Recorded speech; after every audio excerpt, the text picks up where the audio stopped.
Hello everyone. We can start today's class. Uh, okay. I hope I'm just on. 1 minute. Just hold on. Something weird happened.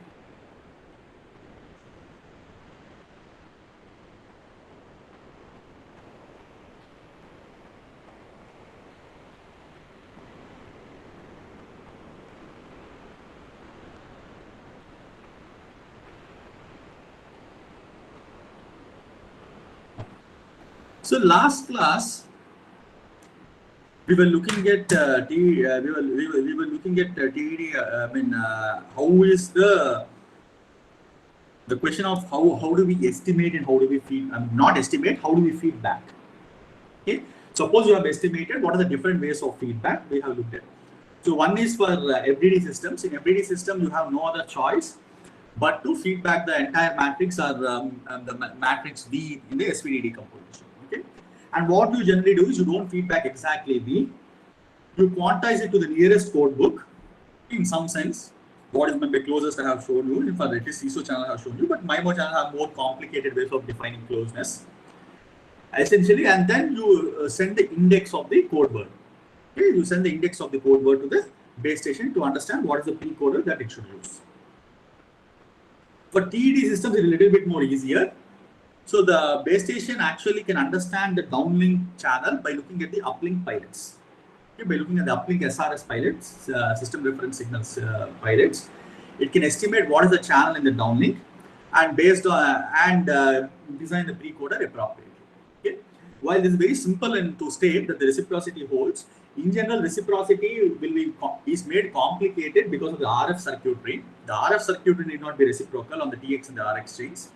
So what they do is they do something called TD calibration. It's a very complicated thing.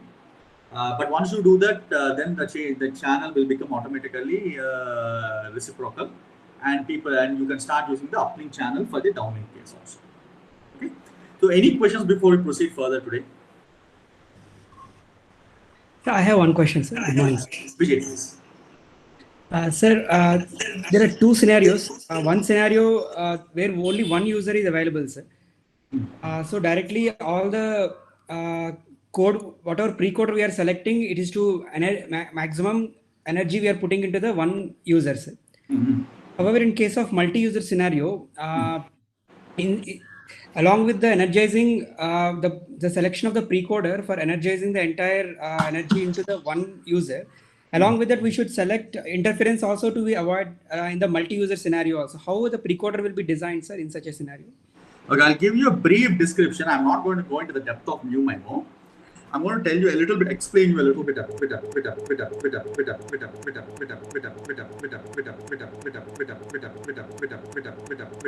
Sir, your voice is stuck.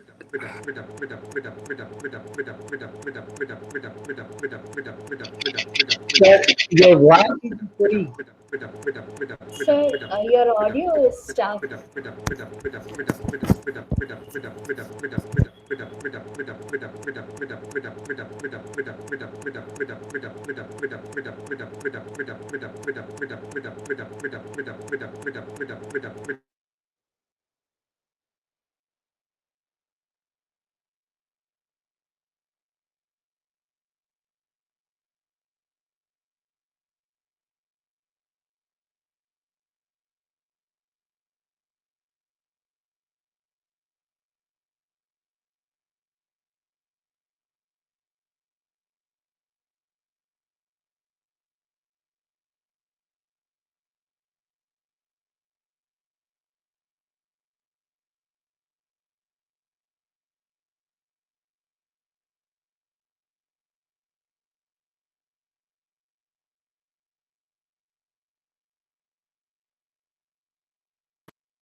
Am I audible now?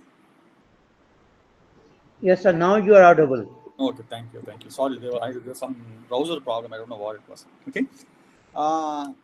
So Vijay, what I'm going to do is I understood the issue. So I will tell you briefly. I will touch upon multi-user MIMO. So I'll explain you the simple case in which the simple case of so the NT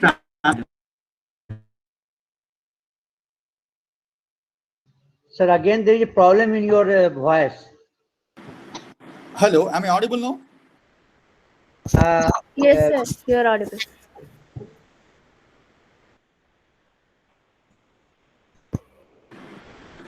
Hello. Yes, sir. You are audible. It's auto muting itself. I don't know why. Oh. Okay. So let me know if you can't hear me. Please let me know because it's auto muting and I'm not understanding why it is doing that. Okay, sir. Okay.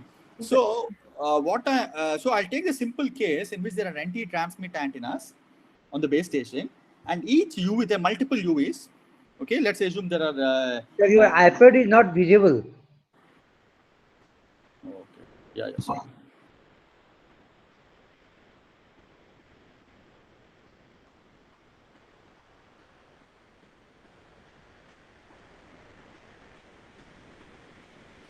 Sorry, when I logged it off, I didn't realize that.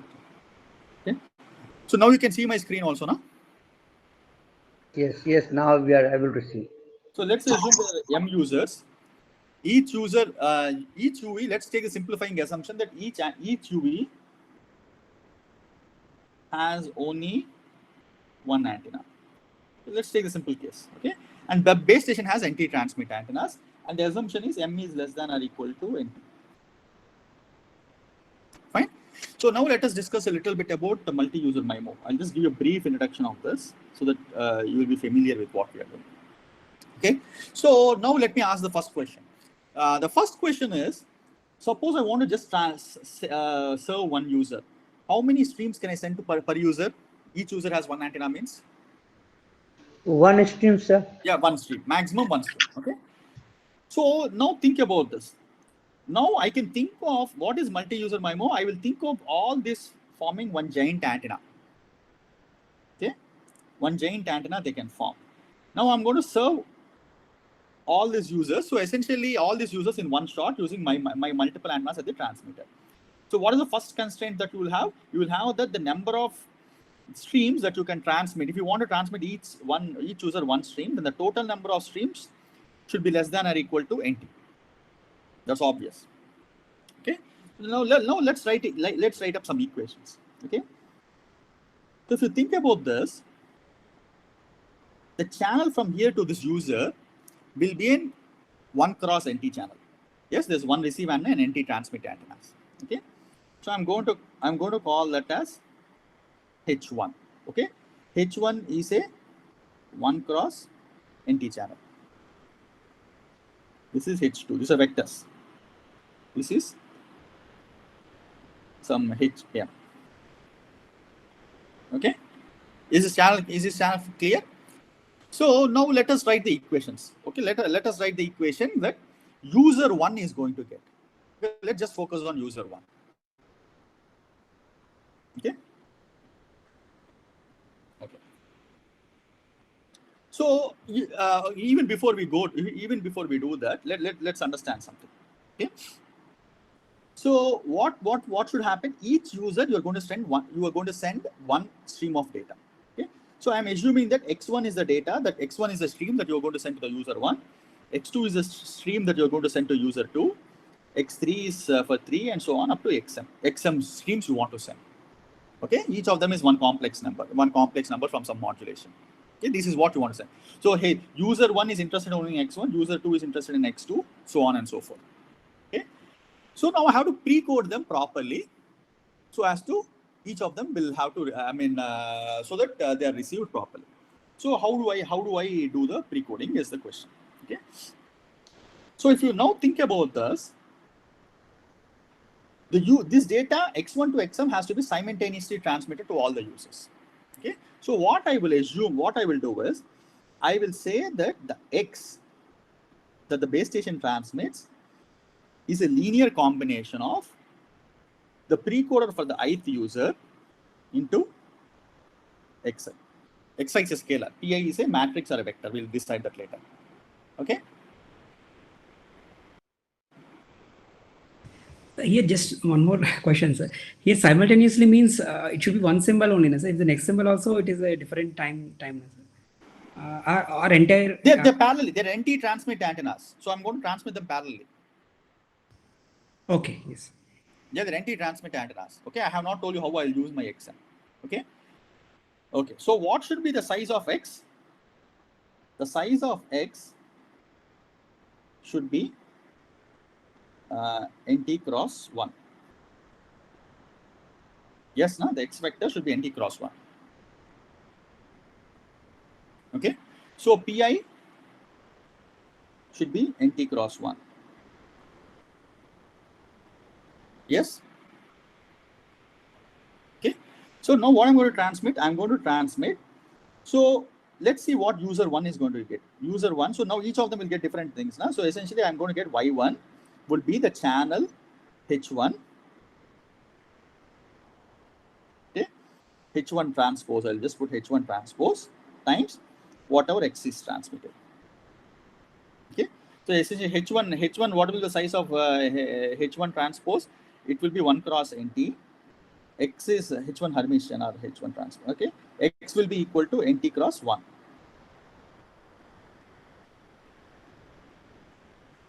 It should be, sir, X1, sir, because we are defining Y1. No. See, X1 is what you want to send to user 1, but you have to send all of this together, na? See, you have to send, you want to send X1 simultaneously, X2 simultaneously, X3. Suppose you are sending X1 to first antenna. Suppose let's take a simpler case. Let's take, I mean, maybe this is a little bit, let's take there are two antennas and 2 users. There are two antennas and 2 users. Okay. So this is of size 2 cross 1 or 1 cross 2, 2 cross 1. Okay. So I want to send X1 to this guy, X2 to this guy. So what I will do in the 2 antennas, I'm going to put X1 and X2. Yes, I'm going to put X1 and X2. So if I call this channel as H11 and H12, what will I get? The thing that comes here for the X1 will be X1, I mean Y1 would be equal to H11 X1 plus H12 X2. Yes. Similarly, what will user 2 get? User 2, if I write this channel H21 and H22, I'll get H21 X1 plus H22 X2. Yes? Yes, sir. Yes, sir. Now you understand? So I'm simultaneously transmit X1, X2 because this guy requires X1, this guy requires. So, but now what you see here is, if you look at this is what first user is getting. But he has interference from the second user. Similarly, the second user is interested only in this term, in X2 actually. But he's also getting interference from X1, which he doesn't want. Similarly, this guy doesn't want this guy doesn't want this. Okay, these are the 2 things that are required. Is that clear? Okay. Yes. So what I'm trying to say is, now we'll pre-code this. Instead of writing this as X1, X2 plainly like this, what I'm going to do is, I'm going to write this as P1 X1 plus P2 X2. Okay. P1 is a 1 cross 2 vector. P2 is also a 1 cross 2 vector. X is 1 cross 1. Okay. So maybe this should be 2 cross 1. So this is a 2 cross 1 vector. This is a 2 cross 1 vector. Okay. And I'm going to, the X2 is a 1 cross 1. Okay. So now what will happen when I transmit this? So this is the total thing I'm going to transmit X. X is still a 2 cross 1 vector like this. Okay, but it's not, I mean, maybe instead of calling it X, I'll call it X tilde. Okay, so I'm transmitting X tilde on both antennas. Okay, so now what will user 1 get? User 1 will get H1 transpose or H1 Hermitian times. I mean, I'm being a little bit vague on these things. H1 Hermitian times X tilde. Okay, this is what Y1 will be. Similarly, Y2 will be equal to H2 Hermitian times X tilde. Okay. So if you write this equation for Y1, so Y1 will be equal to H1 Hermitian P1 X1 plus H1 Hermitian P2 X2. Similarly, Y2 will be equal to H2 Hermitian P1 X1 plus H2 Hermitian P2 X2. Yes? So now the question is, user 1 is interested only in this term, not in this term. Okay, so he wants this to be cancelled. So the question is, how do I choose my P2 so that this term goes to 0? Similarly, for the user 2, you want this term to go to 0. Okay, so the constraints on your precoder will be H1 Hermitian P2 should be equal to 0. Similarly, H2 Hermitian P1 should be equal to 0. If suppose this is, you choose your precoder such that with CSI, for example, with CSI, you choose a precoder such that you can always choose P2. This is nothing but P2 is an orthogonal vector to H1. Similarly, P1 is an orthogonal vector to H2. You can always find these vectors. Okay, to be 0. And not only that, you want to maximize these terms. You want to maximize the SNR and maximize H1 Hermitian P1 and maximize H2 Hermitian P2. Okay, if suppose if you are able to achieve these things with your precoder, then what will happen? This term will go to 0, this term will go to 0. So you will only get x1, user 1 will get only see x1 and user 2 will only see x2. You'll be able to happily decode them.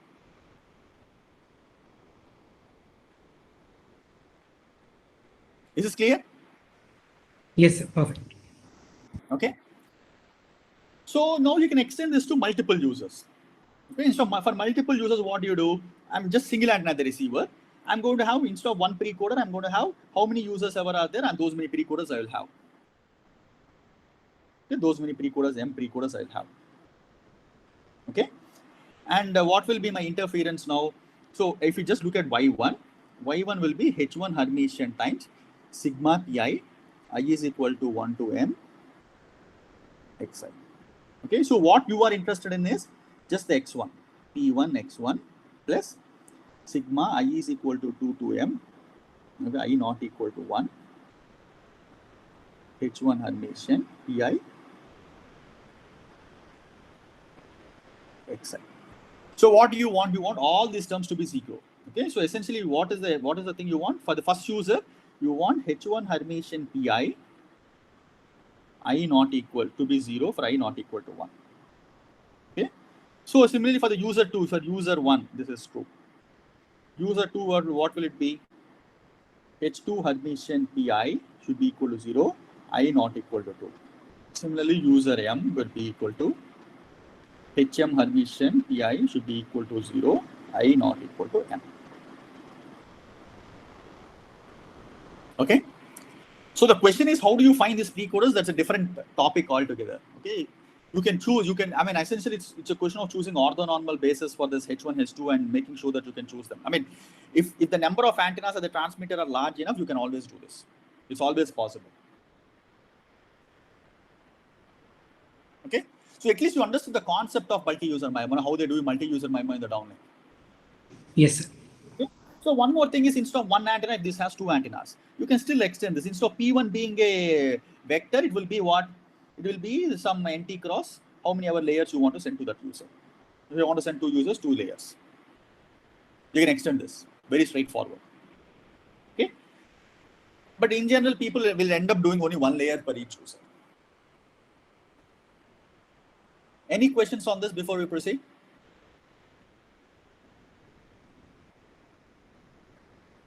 No, sir. Okay. Okay. So this is digital multi-antenna processing, sir. So this is digital. This is not. This is digital beamforming. Sir, what are the applications for analog, sir? Because this is so complex and we have to use so many DACs for each antenna element. Yeah. So this is on the, I'm just, till now I'm always talking about the digital processing. Okay. So analog, what you can do is, suppose you want multiple users, you have multiple users. Okay. So let me just, anyway, since we are talking about this, I will explain you the architecture for analog and the digital. Okay. So digital we understood, now digital, let's just recap. So this is what we call digital beamforming or precoder or whatever we want. So doing something in the disk. So in the digital, what is happening? You have precoder, you have, so if you have L layers or something, what you are doing is you have a precoder, you have layers which go into a precoder. Okay. This will give some NT number of NT things, and each of this will go to a DAC.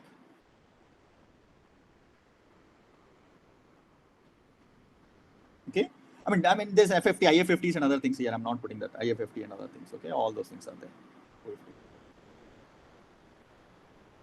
Okay. After DAC, it goes into the RF, and you are transmitting.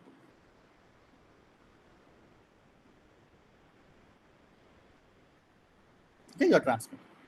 This is what we were doing. Okay. So everything is controlled digitally. So in analog beamforming, what happens is, this is another extreme. Okay, we'll understand the advantage and disadvantage. So there's only one stream. Okay, there's only one IFFT. This is mainly used for higher bandwidth. There's only one DAC. Okay, but you have phased array. Yeah, I'll tell you what a phased array means. Okay, so there's only one input that goes in. Okay, so what is meant by a phased array is, okay, so what can the phased array do? The phased array can generate beams like this, any directional beam you want. Okay, the input would be some angle or some voltages you have to give, some angle, and how many antennas you want to use. You can provide some inputs to this, and it will generate a beam in that particular angle in azimuth and elevation. Okay, you can do that. Okay, so here so a digital beamforming can technically do whatever is happening in analog beamforming, but not vice versa. Okay, digital beamforming is more powerful than analog beamforming. Okay, so whatever you can do in analog beamforming can be done in digital beamforming by changing the weights of your precoder effectively. Theoretically, that's what it is. It's true. Okay, so where is analog? What are the advantages and disadvantages of this? Okay, so how can analog beamforming be used? Suppose you have, this is your base station, you have multiple UAs. What you can do is, if you have a powerful enough phased array, you can form a beam like this, one beam like this, and one beam like this, but the input data is always one stream. Yeah, I'm giving one example. There are ways in which you can have multiple streams of data also, but in general, a phased array will have only one input. Okay, one phased array will only have one input, and you can form multiple beams. Okay, and this somehow you have to encode data in such a way that whatever the X1 is used for all these guys. Okay, otherwise what it can do, one other thing that you can do in phased arrays is you can, for some time you can put a beam like this, next time instead you can go in a beam like this, and next time instead you can go in a beam like this.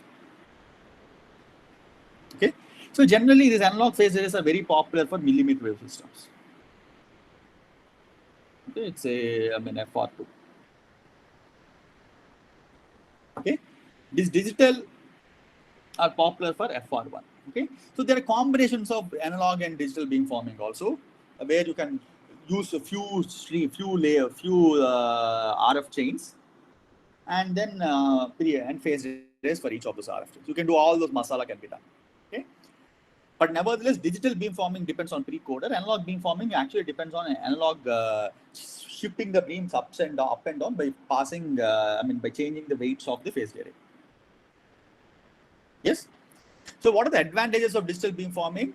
Advantages of digital beamforming is much more flexible than analog beamforming. The disadvantages is that you have to have so many RF chains, so many DACs and other things, okay, which will increase the expense. Okay, that is the disadvantage of digital beamforming. So Vijay, does this answer your question? Yeah, perfect. Thank you. Okay.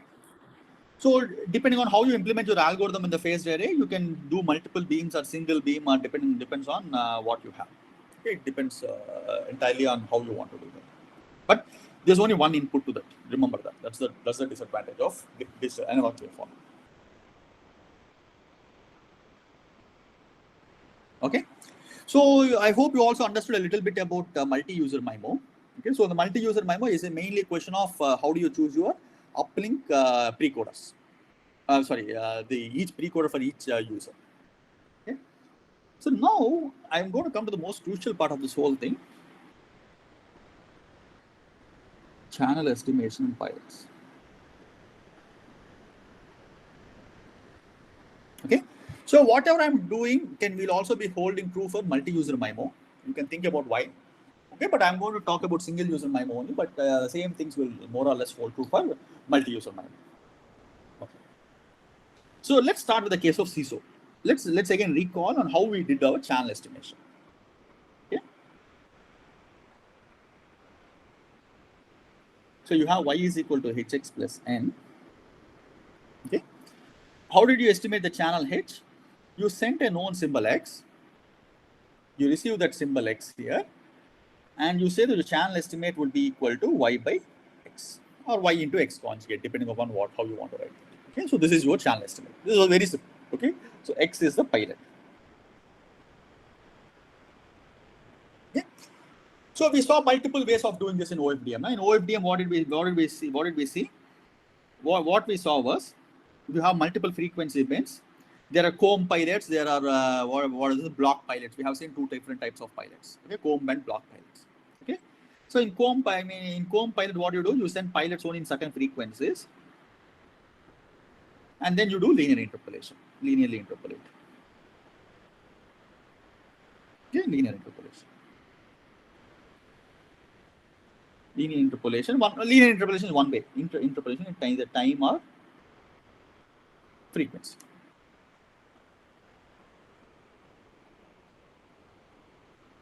Agree? So I hope all of you remember this particular part. Okay. So now let us see how we are going to estimate. What do you say? Estimate channels. Okay. So let's consider the case of CMO. Okay. Let's first understand CMO. The receiver has two antennas. Okay. I want to estimate H1 and H2. How do I estimate this? Can anyone tell me? How many pilots are required?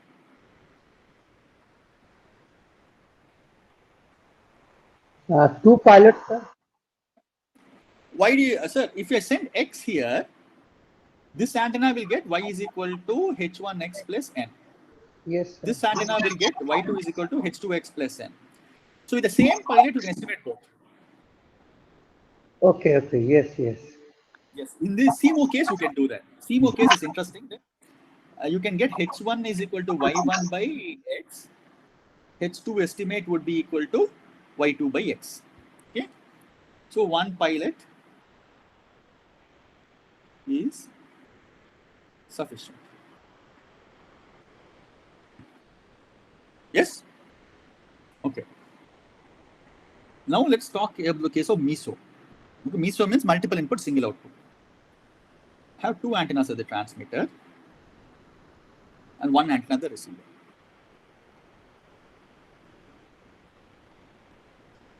Okay. H1, H2. Okay. So if I transmit X here, X1 here, X2 here, what will my output be? Y is equal to H1, X1 plus H2, X2 plus some noise. Okay. How do I estimate my channel? In this case, we have to send pilots because there are two different transmitting antennas out there. Yes, exactly. But the question is how?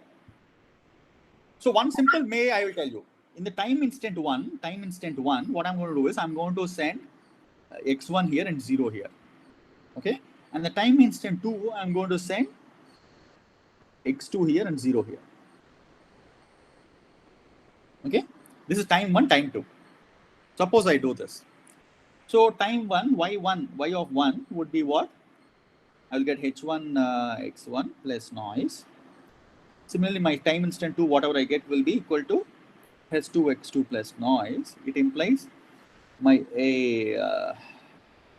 my H1 would be equal to Y of 1 by X1. And similarly, this implies my H2 hat will be equal to Y of 2 by X2.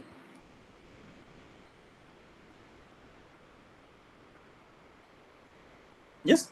So you can see that you have to, so if you want to estimate the individual channel, you have to separate them out because they're superimposing on each other. There's no way you'll be able to jointly estimate the channel. I mean, H1 and H2. So you have to separate them out. Okay.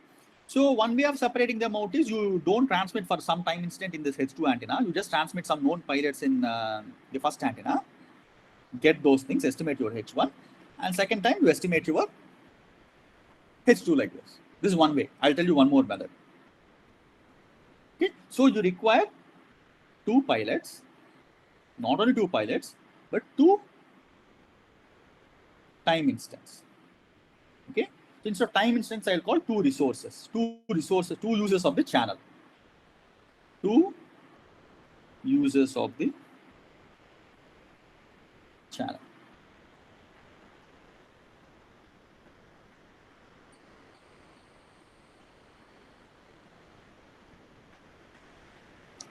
So is this clear?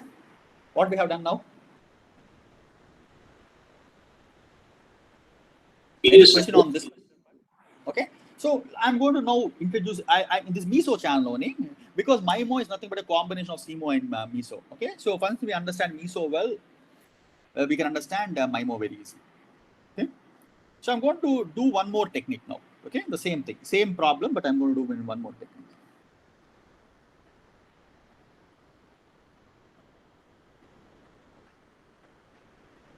H1 here, H2 here. I'm going to transmit X1. I'm going to transmit X2 here in the time 1, in the time 0. This is the time 0 instant. At time 1 instant, I'm going to transmit minus X2 here and X1. Okay, I mean, maybe if you want, I mean, to be more precise, if it's complex number, you have to put here. Okay, this is time instant 1. This is time instant 0. Okay, so time instant 1. At time instant 0, what do I get? What is my y? Y of 1 would be equal to H1 X1 plus H2 X. I'm just going to forget about noise for now. Okay, I'm just going to write the equation without noise. Y2 would be equal to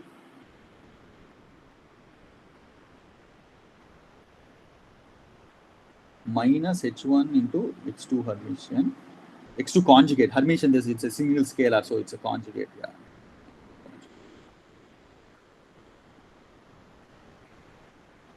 Conjugate plus H2 into X1 conjugate. Okay.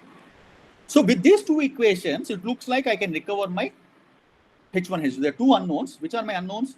My two unknowns are H1 and H2. What are the knowns? X1, if X1 is known, X1 conjugate is also known, X2 and X2 conjugate are known. Okay. So you have two equations and two unknowns. Okay. So let's write the equation. So I'm going to rearrange this thing. I'm going to write in a vector form. Y of 1, Y of 2.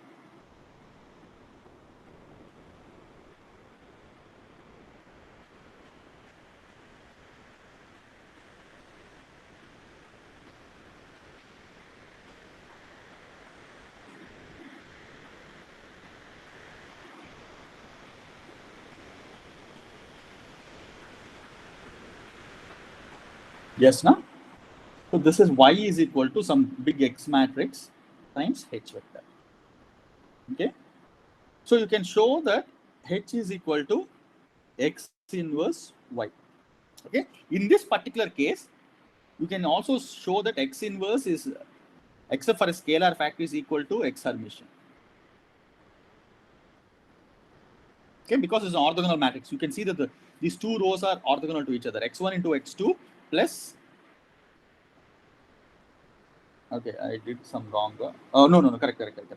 X1 into X2 conjugate minus X2 conjugate into X1.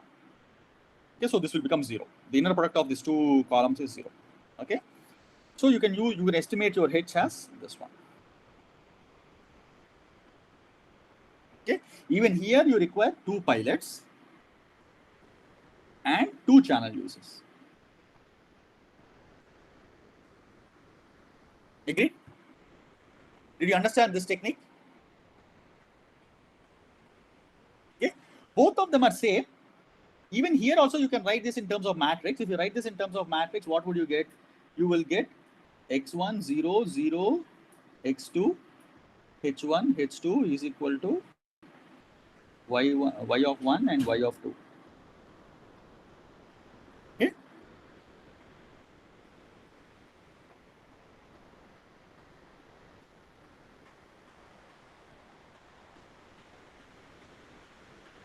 Okay, the same thing like this, but different matrix, that's all. Even this is an orthonormal matrix, diagonal matrix. Okay, orthogonal matrix, not orthonormal, orthogonal matrix. This is also an orthogonal matrix. Did you understand how do you do this? So you should have as many equations as there are unknowns. Effectively, that's what the whole game is. Sir, I have a question. Can we send the same pilot in both the transmitting antenna? That is, let's say X1 at T0 and at T1 X2. Okay, so you want to do something like this. You can. Okay. So you want to send X1 here, X2 here. Let's see what happens. Okay, this is what you want to do. Yes? Chitranjan, am I correct? Yes, yes. Well, let's write the equations. Okay. So my Y1 would be equal to H1 X1 plus H2 X1. Okay. Y of 2 is equal to H1 X2 plus H2 X2. So this can be simplified as H1 plus H2 into X1 is equal to H1 plus H2 into X2. With these equations, will you be able to identify H1 and H2?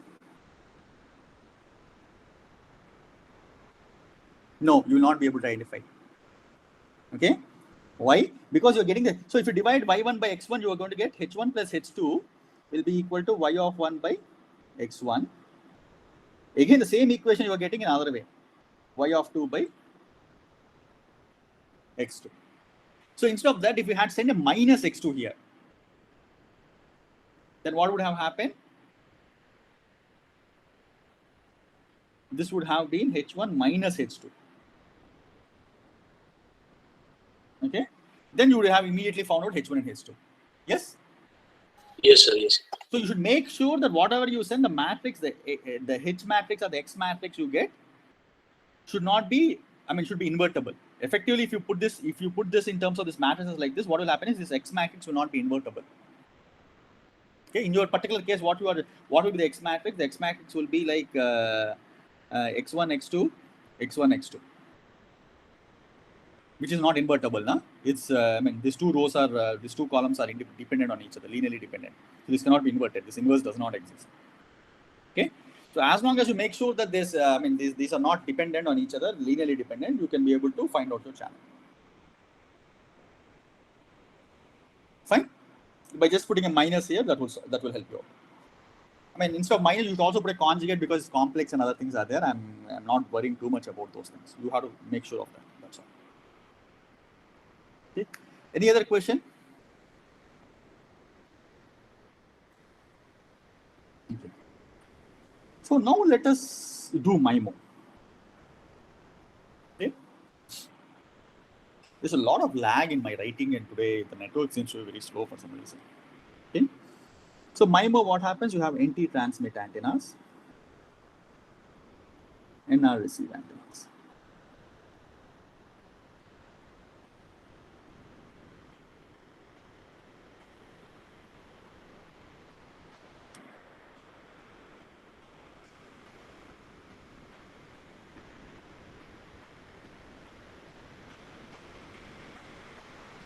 Okay. See, like MISO, the channel estimate. So see, all of them will have one channel to this particular thing. Okay. Similarly, you will have a channel. You will have a different channel to this other antenna, other receive antennas. This antennas and this antennas, you can decouple them. They're like how we did in CMO case. Even one pilot, the same pilot can be used to estimate both the channels. Okay, the same pilot can be used to estimate both the channels. Okay. So whatever pilots you send can be used to estimate for whatever this NT cross 1 for this particular antenna. Similarly, the same pilots can be used to estimate the channel for this NT cross 1 for this particular antenna. Similarly, all the antennas in between also. Okay. Is this idea clear? You understood? I'm decomposing them into multiple MISO channels. How many MISO channels you have? You have NR MISO channels, and each channel is a size NT cross 1. Agreed?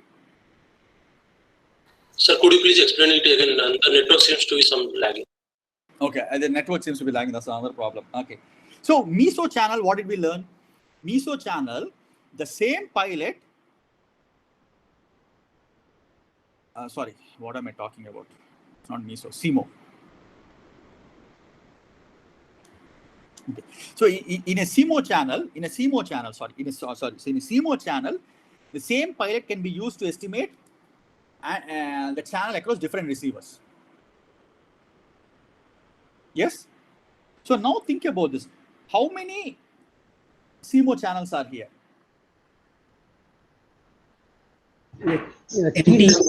T. Okay. Wait. How do I put this? Then just hold on 1 minute.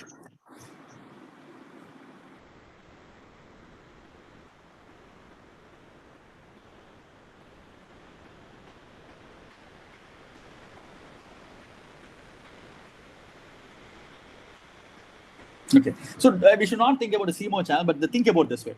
Suppose I send a pilot X1, X2 up to XNT here. Okay, suppose I do this. With this pilots, you will be able to estimate the channel of this first antenna, first receive antenna. Suppose I'm able to do that. I'll send multiple time slots and other things like how we did in what do you say, MISO channel. MISO. How you did in MISO channel. Okay. For the same pilots can be used to estimate this channel also, no?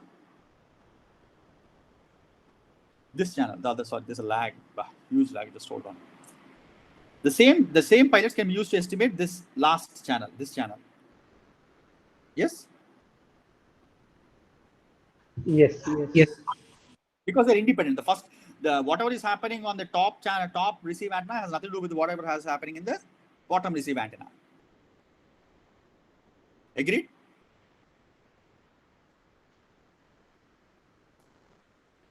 Okay. So effectively, what you can think about is your channel estimation, how many pilots you send and other things can only be, you can think about them only for one receive antenna.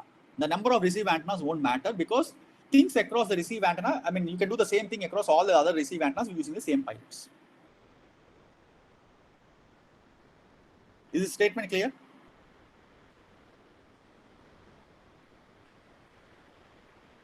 Yes. To solve that equation, sir, H1, H2, at UE1, how it can be solved? Means UE1 is having two antennas, you're saying, sir? Are different UEs are there? It does not matter. Different UVs are same UV, it doesn't matter. They are just antennas. Okay. So what I'm saying is the receive antennas. So whatever happens at one receive antenna has nothing to do with whatever is happening at the other receive antenna. Yes. In terms of estimation, channel estimation. No, this NR antennas belongs to one UE only, sir. One user only. It does not matter. That's what I'm trying to say. It can be one UV, two UVs. Each of these antenna, each one antenna can be for one user, or all the antennas are the same user. You can think about them as different antennas. But how that, for example, this first antenna belongs to user one, sir. The other information, how other UEs will pass on to this antenna, sir. What information do you require? Because for channel estimation, we need these many equations, sir, for solving. That's what. See, no, Vijay. So let's take a more concrete example. Okay, let's take a more concrete example. Suppose you have two transmit antennas and two receive antennas. Okay, I'm going to write these channels as H11, H12.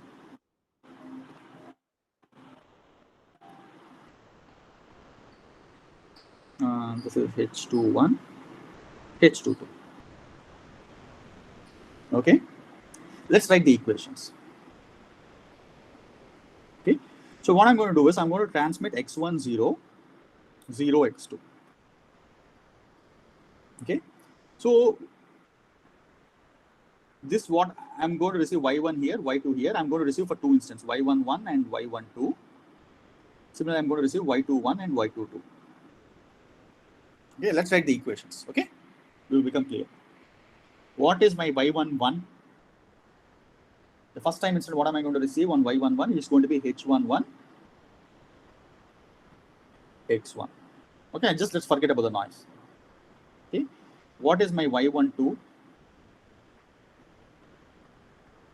It's going to be H21, X2. Similarly, what do I receive with the second antenna? My Y21 will be equal to H12 times X1, and my Y22 would be equal to H22 times X2.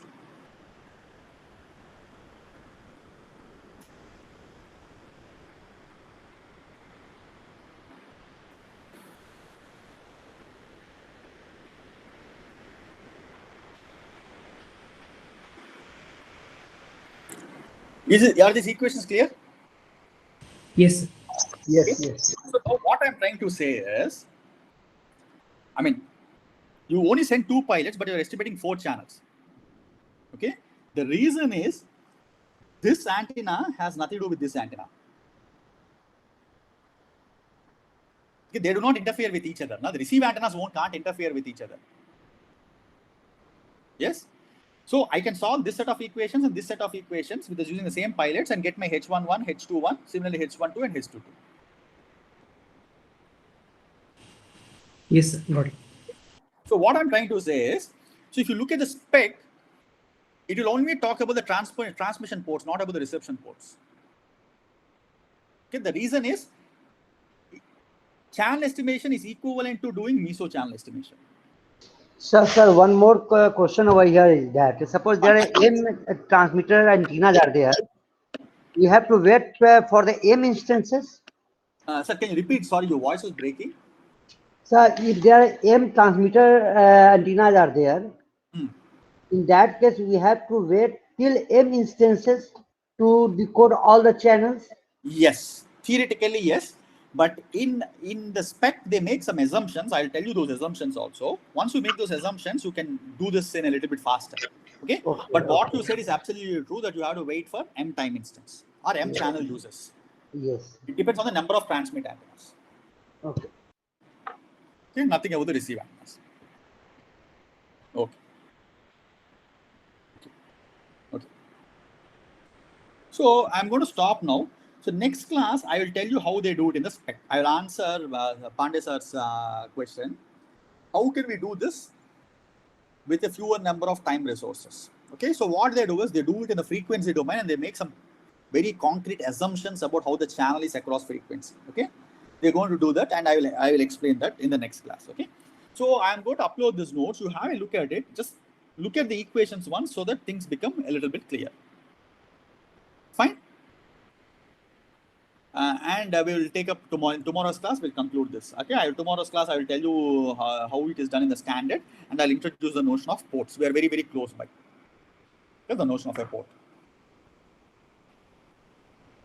Okay, so thanks everyone. Thank you. Thank you, sir. Thank you. Thank you, sir.